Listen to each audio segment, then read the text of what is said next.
of the Foreign Relations Committee, Senator Bob Menendez of New Jersey. Senator, thanks for joining us. First of all, just your response to this remarkable op-ed from Vladimir Putin that doesn't seem to be exactly on message with what I thought was being agreed to.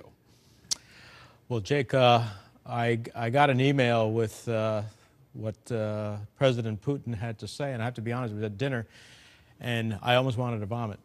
The reality is I worry when someone who came up to the KGB tells us what is in our national interest and what is not.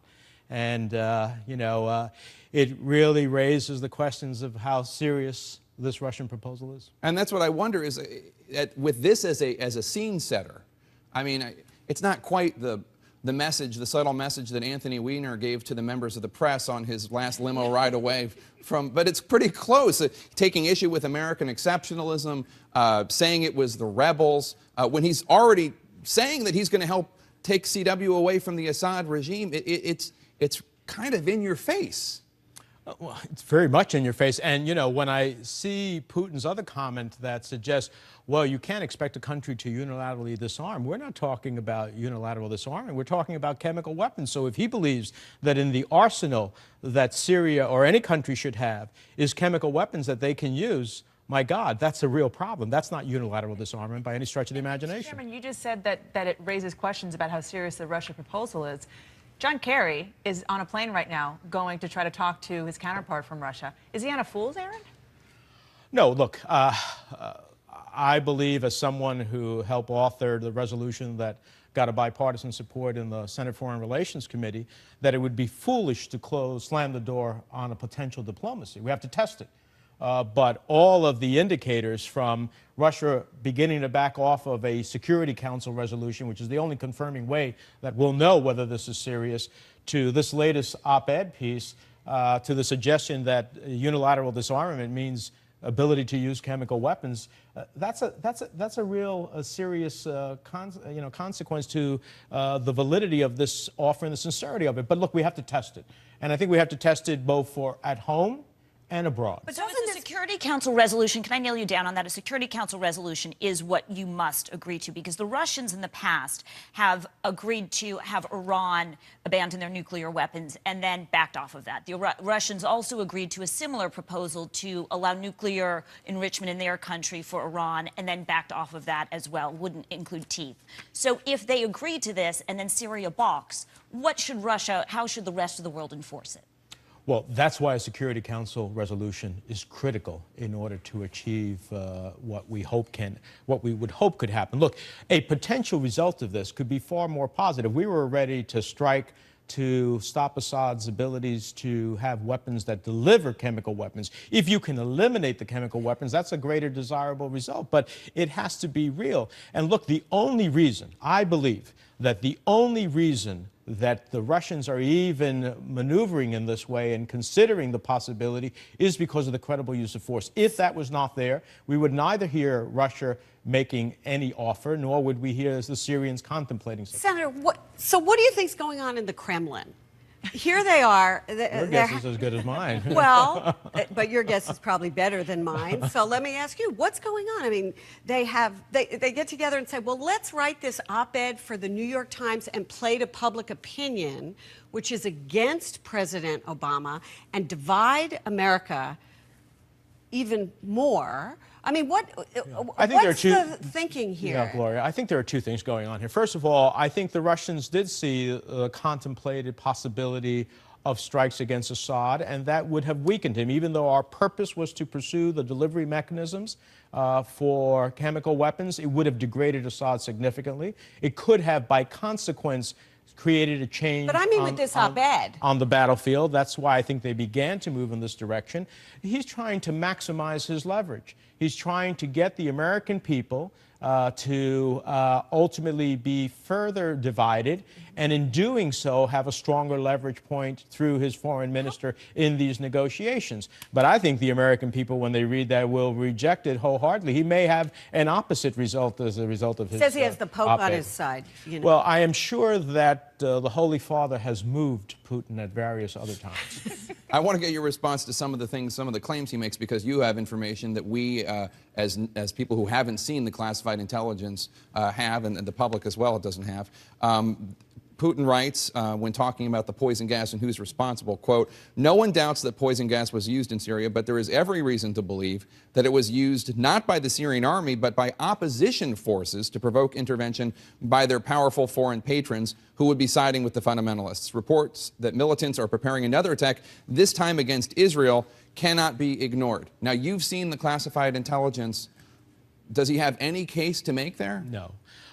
Look, only in Russia and Putin's parallel alternate universe could you believe that. Let's add the facts up for a moment.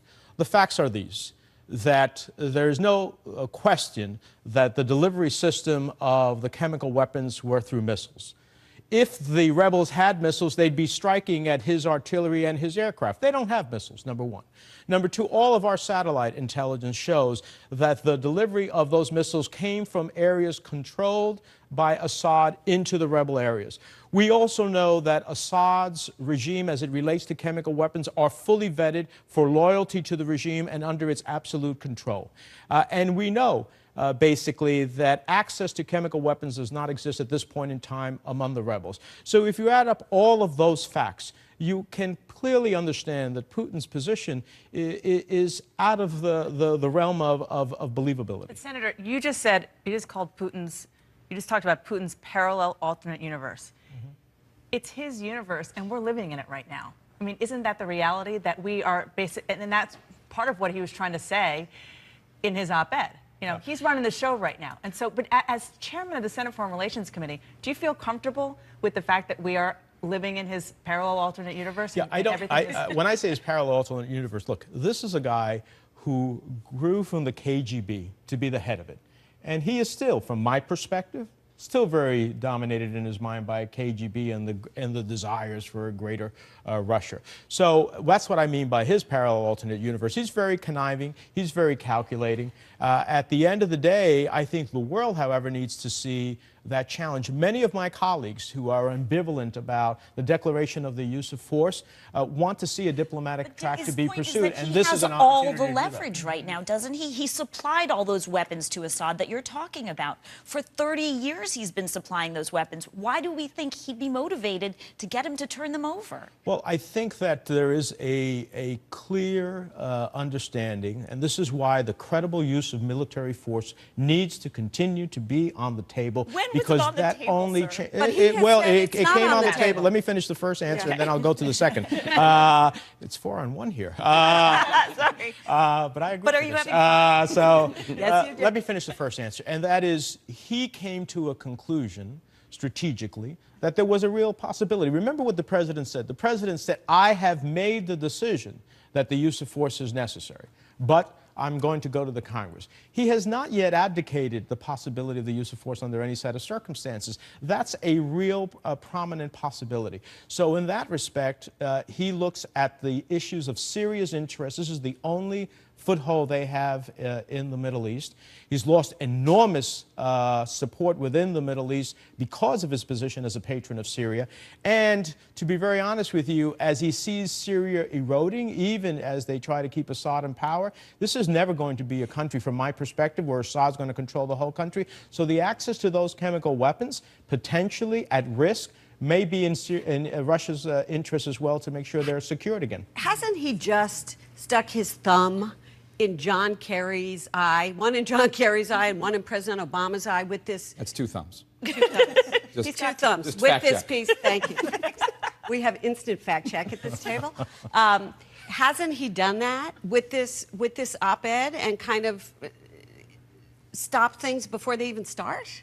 Look, I think they are going to try to maximize their position as John Kerry goes into his discussions with Lavrov and create the maximum ability to get the result that they want. Now, is that a yes or a no? That's on Well, it means that they're going to maximize their position. And if maximizing their position is taking efforts to try to divide the American public and try to undermine the very efforts so that the Americans are in a weakened position, but I don't think he'll achieve that. It's very clear that we're going to insist on a verifiable process with a UN resolution, otherwise we have nothing. All right.